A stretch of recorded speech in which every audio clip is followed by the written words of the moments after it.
Алато 24 каналының түз эфирин кечемес программасы улантат. Саламатсыздарбы, студияда Венера Осмокеева. Соңку учурларда жарандар тарабынан электр энергиясы көп өчүрүлүп жаткандыгы тууралуу маалыматтар айтылууда. Эмне үчүн мындай өчүрүүлөр орун алууда? Учурда калкты үзгүлтүксүз электр жарыгы менен камсыздоо максатында кандай иштер аткарылып жатат? Бул сааттагы чыгарылышыбызда Түндүк электр ишканасынын электр энергиясын сатуу башкармалыгынын башчысы Бегалиев Мухтар жана ушул эле ишкананын тармактарды иштетүү, оңдоо жана өнүктүрүү башкармалыгынын башчысы Улан Манапбаев менен мына ушул теманын үстүндө сөз кылабыз. Саламатсыздарбы? Коноктор, кош келипсиздер биздин студиябызга. Мына Мухтар мырза, бүгүнкү күндө жогоруда айтып кеткендей эле ушул соңку учурларда электр жарыгы байма-бай үзгүлтүккө учурап жаткандыгы тууралуу жарандар тарабынан көп арыздаттануулар келип жатат. Бүгүнкү күндө мына ушул өчүрүүлөр пландалып, баягы оңдоп түзөө иштерин жүргүзүү үчүн жүрүп жаткан иштерби же кандайдыр бир деңгээлде авариялык дагы иштер болуп кетип жатабы? Бул суроого мен жооп берип коеюн. Азыркы мына маалда 1 марттан баштап биздин компания, Север Электр компаниябыз оңдоо жумуштарын баштадык. Бул плановый жумуш деп коебуз. Ошол менен байланыштуу бизде жерге жер райондордо, Бишкек шаарында толук кандуу келаткан кышка дайындык жумуштарды өткөрүп баштадык. Азыркы ошо болуп аткан өчүрүүлөр ушу менен байланыштуу болуп атат. Бул плановый жумуш деп коет. Плановый жумушту биз баягы плановый заявка берип, убагында карларга жетишкендей баягы бизде радиолорго объявление беребиз. Андан сырткары бизде колл-центр бар, билесиз, 1209 деген күнү түнү иштеген телефон, ошонун баарына баягы жарыяларды берип туруп, анын оңдоо иштерин өткөрөбүз. Азыркы сиз айтып аткан ошо өчүрүүлөр ошо менен байланыштуу болот. Тилекке каршы анын арасынан авариялык өчүрүүлөр да болуп калышы мүмкүн. Мисалы, авариялык өчүрүү болгондо биздин баягы жумушчулар, биздин баягы ошо атайын топтолгон бригадалар бар, ремонттуу бригада деп коет, аварийный бригада. Ошолор авария болгон жерге барып, баягы кыска мөөнөттө ушунун баарын өзүнүн калыбына келтирип, оңдоо иштери жүргүзөт. Маселен, мына ушул 1 айдын аралыгында болжол менен ушундай авариялык өчүрүүлөр канча катталат? Эми салыштырмалуу айтсак, мына былтыркы жыл менен биз азыр мына былтыркы жыл мурдакы жыл менен салыштырып атабыз. Жыл сайын баягы жылдын итогу менен жыйынтыгы менен чыгарганда, ошондо мурдакы жылга, анан былтыркы жылга салыштырмаганда 5% азайды өчүрүүлөрчү. Мисалы 1522 отключение болсо, өткөн 20 жылда 1448 отключение болду. Ошондо 5%. Анан азыр 5%га быйылкы жыл азайып атат. Былтыркы жылга салыштырмалуу. Азыр салыштырмалуу болсок, былтыркы ай менен салыштырсак, азыр деле ошол эле деңгээлде кетип баратабыз. То есть мындай азайтууга жыл сайын баягы жай мезгилинде бизде оңдоо компания деп коебуз. Ошон үчүн марттан баштап ноябрга чейин жалаң ошондой жумуштарды алып барабыз. Мунун ичинде трансформаторный подстанцияларды оңдойбуз, көмөкчөрдөн чоң жана 35 киловольт трансформатор подстанциядан оңдойбуз. Жаңы кабель линия тартабыз. Жанагы шаарда мына уже канча жылдан бери багыт алып алдык. Жанагы СИП деген жаңы замбап жаңы технология деп коебуз. СИП зымдар тартып атабыз. Азыркы учурда биздин компания уже 2000 километрден ашык зым тартып ийдик. Былтыр болсо 468 километр СИП тарттык. Биздин компания ошоно шаар боюнча, анан Чүй областы бизге караштуу, анан Талас областы дагы. Анан азыр мына ремонттуу компания башталды. Өзүнчө баягы пландарыбыз бар. Ошо мисалы бир эле айтып кетсем, ошо СИПти дагы быйыл 500 километрден кем пландап атабыз. Эми СИП деген зым бул жанагы аба ырайы өзгөрүлүп, шамал, баг, дарак, шаарыбызды билесиңер, көк, зеленый насыжение көп. Ошого аябай мындай погодный условияда туруштук берет. Бак даракты да 40%, анан мындай менее обслуживание болуп калат. Андан сырткары мына быйыл дагы 24 километр кабель линия 10 киловольт, 35 киловольт пландап атабыз. Кудай буюрса ошол астына ошондой планды коюп туруп, ошонун баарын жасап атабыз. Андан башка 18 километр 0,4 кабелди оңдонуп атабыз. Андан сырткары былтыр мына 50 кошумча көмөк чордонду койдук. Ошондо Бул ошол Бишкек шаарына, Талас облусу жана Чүй облусу боюнча жалпы. Жана Чүй облусу жалпы ошондой. Анан быйыл дагы пландап атабыз. Быйыл биздин планыбызда 21-жылы планды 32 көмөкчөрдөн пландап атабыз. Ошонун 23-ü Чүй областында, Чүй райондорунда, 7-ünü болсо Талас областына пландап атабыз. Экөөнү болсо Бишкек эмеде пландап атабыз.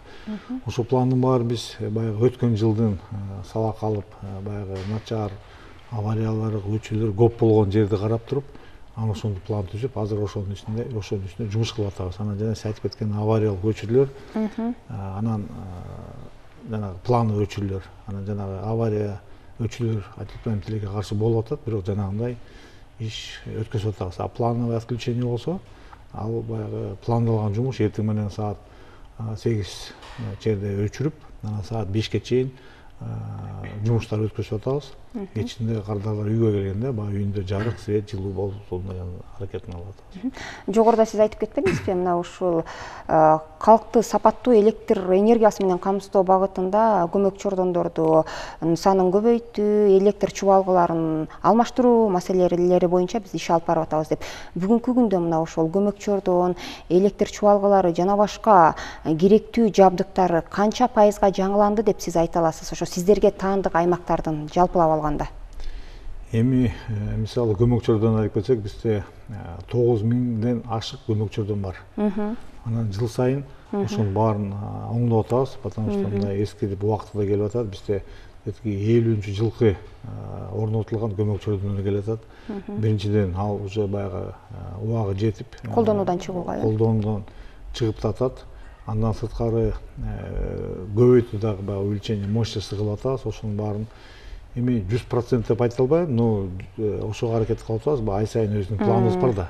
Анан план менен кетип атабыз. Утур жаңыны коюп, андан башка мына бизде жаңы конуштар көбөйүп атат. Элдин саны көбөйүп атат. Внутренний миграция деп коюп атпайбызбы? Шаардын тургундары да көбөйүп атат. Андан сырткары шаардын ичинде мына көп кабаттуу, көп үйлөр салынып атат. Аны баарыбыз көрүп атабыз. Андан сырткары жанагы майда бизнес деп коебуз, объекты малого среднего бизнеса деп, алар да көбөйүп атат. Ошонун баарында көмөкчүрдөн коюп, өздөрү да коюп атат, биз да койгон жерлер бар. Эми жумуш жүрүп атат. Анан баягы баары эле ошол баарын аракет, баягы аз авариялык өчүрлөр аз болсун, биздин кардарга сапаттуу электр энергия берели деген эле аракет. Андан башка жана мына СИП зым деп атабыз, кабель деп атабыз, жаңы көмөкчүрдөн деп атабыз. Андан башка айтсак, мына былтыр постанция издательство деген бар, постанция западный деген бар, жана 35-10 көмөкчүрдөндөр бар. Ошого да көңүл буруп атабыз. Жыл сайын бир 2-3 модернизация кылып, ошого дагы жаңы технология, масляный выключательдерди чыгарып, мындай уже вакуумный выключательдер коюп атабыз, жаңы крумдарды коюп атабыз, баягы азыркы жаңы технологиялар менен. Мен ойлойм, ошонун баарын баягы жыл сайын биз кылып аткан иш аракеттин жылдын аягында баягы жыйынтыктагында ошонун мындай эмесин жыйынтыгын көрүп атабыз. Авариялык өчүрлөр жана мына 5% азайган. Жылдан жылга азайып келет, Жылдан жылга азайып келет. Жакшы, Мухтар мырза, мына ошол калкка сапаттуу электр энергиясын тартуулоодо карыздарды төмөндөтүү дагы негизги маселелердин бири да. Анан бүгүнкү күндө ошол сиздердин компанияга кардарлардын карызы канча? Жалпы ошол карыз маселесине токтоло кетсеңиз. Негизинен дебиторлук карыздар тенденция бар, жылдан жылга азаюуда. Анан эми маселен өткөн жылга салыштырмалуу быйыл канча пайызга төмөндөгөндүгү байкалып атат? Өткөн жылга салыштырмалуу кичине өсүү бар. Себеп дегенде өзүңүздөр билесиздер, баарыбызга белгилүү, 20-жылы өтүп кеткен жылда бир топ кыйын жыл болду. Анан кийин ошого байланыштуу өсүүлөр бар. Канча пайызга маселен өстү? 10%га өсүүлөр бар. Негизи эле бизде дебиторлук карыздар кышкысын жылытуу маалында керектөө өскөн убакта дебиторлук карызы өсөт. Анан кийин ошо жылытуу убагы бүткөндөн кийин ошо март айларынан баштап төмөндөй баштайт да. Айдан айга төмөндөп баштайт. Ошо башында айтып кетпедимби, негизинен дебиторлук карыздарды азайып келатат да. тенденция көрүнүп жатат. Эми мындай мисалы жылдын аягында 1 январь 2021 жылга жалпы компаниядагы карыз абоненттердин болгон 746 миллион сом түздү. Анын ичинен 571 миллиону, башкача айтканда 75% бул калк түзөт да. Ошондо жергиликтүү калктын карызы 75%-ын түзөт. Анан эми мынакей январь айы, февраль айы, мына азыр уже март айы бүткөн жатат. Акырындык менен дебиторлук карыздар азайып келатат. Бүгүнкү күндө мына ушул карызды мындан дагы төмөндөтүү максатында кандай иштер аткарылып атат? Бүгүнкү күндө дебиторлук карыздар боюнча өчүрүү иштери жүрүп атат. Бул эми баягы жыл бою эле биздин күнүмдүк жумушубуз. Баягы бирок мен айткым келет, акырындык менен жакшы төлөп атат да. Себеп дегенде мынакей өзүңүздөр билесиздер, акылдуу эсептегич койгондон баштап бул автоматтык түрдө эле мөөнөт өткөндөн кийин автоматтык түрдө өчүп калат. Ошондуктан баягы төлөм дагы акырындык менен жакшырып келатат да бизде. Сиз ошо акылдуу эсептегичтер тууралуу айтып кеттиңиз. Негизинен акыркы соңку жылдар ошол жалпы республика боюнча акылдуу эсептегичтерди орнотуу жакшы колго алынып келе жаткандыгы байкалууда. Бүгүнкү күндө жалпы канча акылдуу эсептегичтер орнотулду? Ушулар тууралуу айтып кетсеңиз. Бул акылдуу эсептегичтерди коюу долбоору бул биздин компанияда 2012 жылы башталган. 2012 жылы долбоор кабыл алынып, ушу борборубуз Бишкек шаарынан башталган. Андан кийин ошондон бери эле жылдан жылга эле коюлуп келатат. Бүгүнкү күндө жалпы 207.800 эсептегич коюлган. Жалпы Чүй областы, Талас областы, Бишкек шаары болуп. Анан соңку жылдарда биз акыркы 2 жылда кандайдыр бир себептер менен биз акылдуу эсептегич ала элекпиз. План коюп атабыз, бирок кандайдыр бир себептер менен аткарылбай калып, ошол пландар быйылкы мынакей 2021 жылга пландаштырылды. Чүй жана Талас областтарына 53.200 акылдуу эсептегич пландаштырганбыз. Бүгүнкү күндө ошол сатып алуу иштери жүрүп жатат. Негизи план боюнча качан бул акылдуу эсептегичтер толук кандуу орнотулуп бүтүшү керек эле?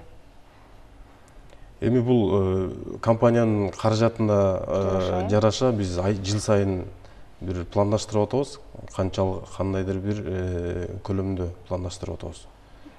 Сиз айтып атпайсызбы, ошол акылдуу эсептегичтер карыз кайсы бир деңгээлге жеткенден кийин өзү автоматтык түрдө баягы электр энергиясын өчүрүп коет депчи. Мындан тышкары дагы акылдуу эсептегичтер кадимки адаттагы жөнөкөй эсептегичтерден эмнеси менен айырмаланат? Анан айрым учурда ошол өтө эле баягы суук температурада бул акылдуу эсептегичтер иштебей калган учурлар дагы катталып жаткандыгын тургундар айтып жүрүшөт. Чындыгында эле ошондойбу? Мына ушул жагдайлар кандай колго алынып жатат? Бул акылдуу эсептегичтердин жөнөкөй электрондук эсептегич менен айырмасы баягы эсептегичте эки бөлүп карасак болот да. Биринчиси баягы эсептөө бөлүгү, анан экинчи жагы бул программалык бөлүгү да.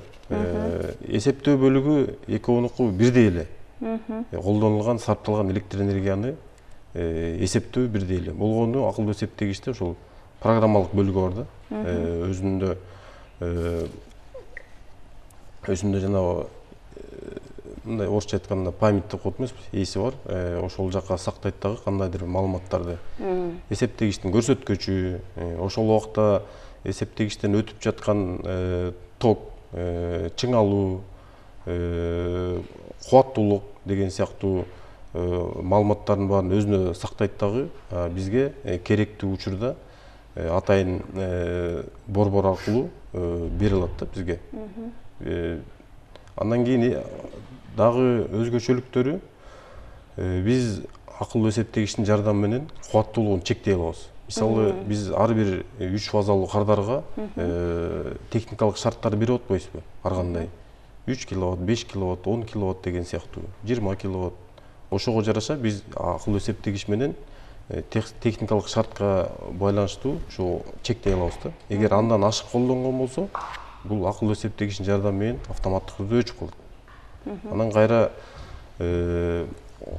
жанагы жылыткычтарын жана башка электр жабдыктарын өчүрүп туруп, атайын эсептегичте кнопканы басса, күйөт дагы кайра ишин уланта берет. Бул бир жагы. Экинчиден, биз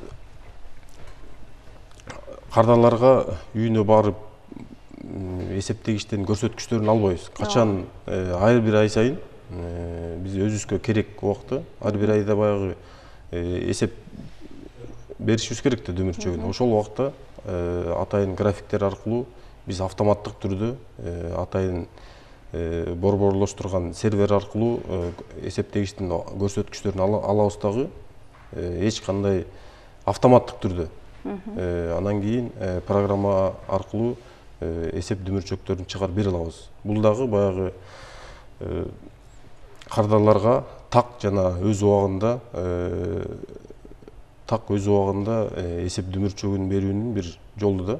Бизге буга чейин көптөгөн кыйынчылыктар жаратчы да. Мисалы, азыр өзүңүздөр билесиздер, абоненттерге коюлган эсептегичтердин баары эле короосунун ичинде, үйүнүн ичинде жайгашкан болот. Анан биздин график боюнча биз жумуш күнүндө алышыбыз керек. Жумуш күнүндө көпчүлүк кардалар үйүндө болбойт. Анан орто эсеп менен берүүгө туура келет. Же болбосо көптөгөн катачылыктар келип, же анан биздин компания менен кардарлардын ортосунда мындай түшүнбөстүктөр пайда болчу да. Биз ушул акылдуу эсептегичтин жардамы менен ушуга окшогон көп маселелер туура жагына чечилип, кандайдыр бир абоненттер менен пикир келишпестиктерди, нааразычылыктардын көбүн жоюп атат. Ушуга окшогон бир топ жакшы пайдалуу жактар бар. Анан дагы башында айтып кеттим, жанагы өчүп калат да. Эгерде кардар убагында төлөбөсө, бизде электр энергиясын пайдалануу эрежеси боюнча калк кардарларга биз 7 күн убакыт беришибиз керек да, мөөнөт. Эсеп дөмөрчөгү берилгенден кийин 7 күн мөөнөт беребиз. 7 күндөн ашкандан кийин атайын программа коюлат. Ошол программанын негизинде автоматтык түрдө өчүп калат да. Биз көбүнчө эртең менен эрте өчүрөбүз, саат 6-да 7-де үйүнөн чыгып баратканда кардарлар ошо электр энергия дебиторлук карыз үчүн өчкөнүн билиш керек дагы. Ошол күнүн ичинде төлөп кошулганга мүмкүнчүлүк түзүлөт. Мына бүгүн эле маалымат катары айтып кетсем, Бишкек шаары боюнча 1300 кардар өчүрүлдү.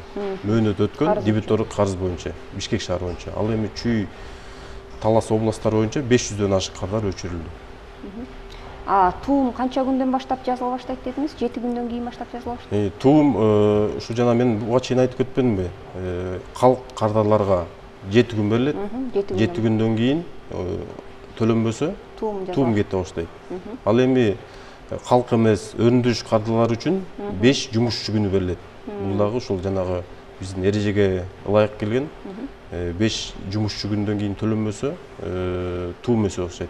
Туум деген бул карызы канча болсо, жалпы карыздан ар бир мөөнөт өткөн күн үчүн 0,1%дан туум кошуло берет да.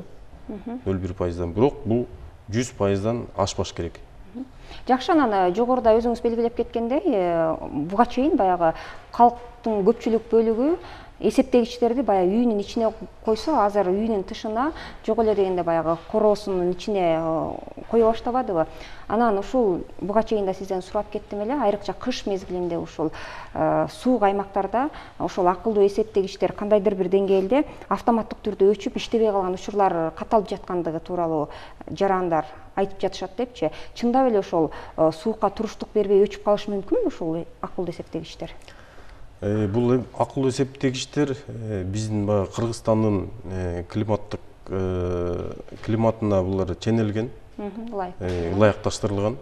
Андай учурлар болушу мүмкүн эмес. суукта Демек иштей өчүп бериш калса керек да. кандайдыр бир техникалык себептерден улам же Башка бир жанагындай. себептерден болушу мүмкүн. Түшүнүктүү. Жакшы, Улан мырза, айтсаңыз, мына соңку учурларда ушул жалпы электр энергиясы жетпеген аймактарды электр жарыгы менен камсыздоо негизги маселелерден болуп келатат. Айрыкча ушул Бишкектин тегерек четиндеги жаңы угунуштарды. Муну сиз дагы жана сөзүңүздүн башында бир аз баштап кетпедиңизби? Мына бүгүнкү күндө ушул маселе канчалык колго алынып жатат? Эми бүгүнкү күндө баарыбызга маалымдуу, Бишкек шаарынын тегерегинде уже 50ден ашык жаңы угунуштар бар. Бишкектин ичинде жаңы угунуштардын электричество маселелеринин баары баягы ОГУКС мэрия, Бишкек шаарынын мэриясында ОГУКС деген ишканасы бар. Ошолордун бюджети менен ошо иштердин баарын өткөзүп атат. Жанагы линия электропередач салып атышат, көмөкчөлөрүн салып атат. Андан кийин ошонун баарын салып бүткөндөн кийин бизге баягы баланска өткөзүп берип атат. Ошо баланска өткөзгөндөн баштап ошо иштердин баарын биз өткөзүп атабыз. Ремонт, оңдоо ишин тейлөө, анан иштен чыгып калса оңдоо ишин баарын биздин компания кылат. Анан бирок бул айыл жергесинде дагы жаңы угунуштар бар. Алынын деле баягы жергиликтүү бийликтин бюджетинен акча каралып, кээ бир жерде ошолор кылып атат, кээ бир жерде баягы элдер өздөрү чогулуп, өз каражаттарына линия курган, трансформатор курган жерлер, учурлар эле болуп атат. Бирок ошонун баарын шартка келиштирип, биздин баягы эреже сактап, закондоп салып атса, ошонун баарын кийин биз баланска алып, кийинки иштердин баарын биз кылып атабыз. Анан кээ бирде жана көмөкчөдөн жетпей, баягы убактылуу жетпеген жерде, убак келгенде баягы замердин жыйынтыгы боюнча ошонун баарын оңдоо иштерин биз деле жүргүзүп атабыз аны. Жакшы, рахмат, урматтуу коноктор. Бизге берилген убакыт соңуна келип калды. Атайын убактыңыздарды бөлүп, ушул электр энергиясы менен калкты сапаттуу камсыздоо маселеси тууралуу кызыктуу маек куруп бергениңиздер үчүн чоң ыраазычылык. Кеч эместин бул сааттагы чыгарылышында электр энергиясын өчүрүү себептери, калкты үзгүлтүксүз электр жарыгы менен камсыздоо максатында аткарылып жаткан иштер тууралуу сөз кылдык. Бизде конокто Түндүк электр ишканасынын электр энергиясын сатуу башкармалыгынын башчысы Мухтар Бегалиев жана ушул эле ишкананын тармактарды иштетүү, оңдоо жана өнүктүрүү башкармалыгынын башчысы Улан Манапбаев болду. Берүүнү болсо мен Венера Осмокеева алып бардым. Биз менен болуңуздар. Рахмат.